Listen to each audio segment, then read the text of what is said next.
Speaker, I just want to make a few comments, clarify a few things. I want to address one comment that was made on this floor that Kentucky is #1 in abuse. That is not true. Kentucky is #1 in abuse and neglect. Neglect is 76% of what our children are in care for right now. As we talk about this process, this is a process that has been used for many years.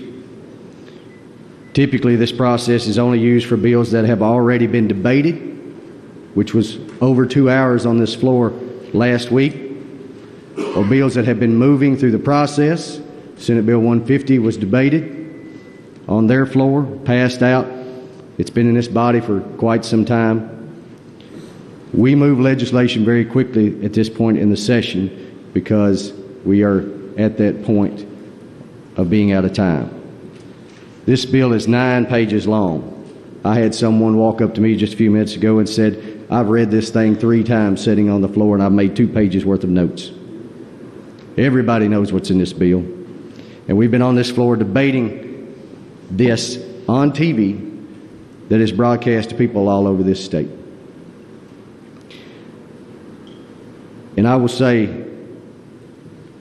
that the comments about the people are going to see you, you're going to get elected out, all those things, and the polling that has been brought up here, when it comes to this issue, polling doesn't matter to me because I believe it's the right thing to do.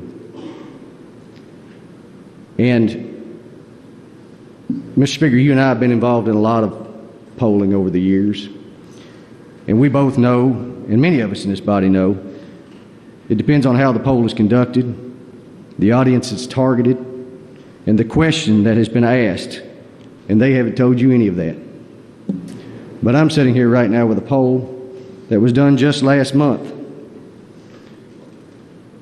It was a statewide broadcast poll, and it asked this question: do you believe it should be against the law for parents to provide a minor with prescriptions or surgeries to affirm their chosen gender? The total, 66% of Kentuckians said it should be. 90%, almost 90% of Republicans said it should be. 64% of independents and 57% of moderate Democrats said it should be. That's what the people of Kentucky are asking us to do. This is what's right.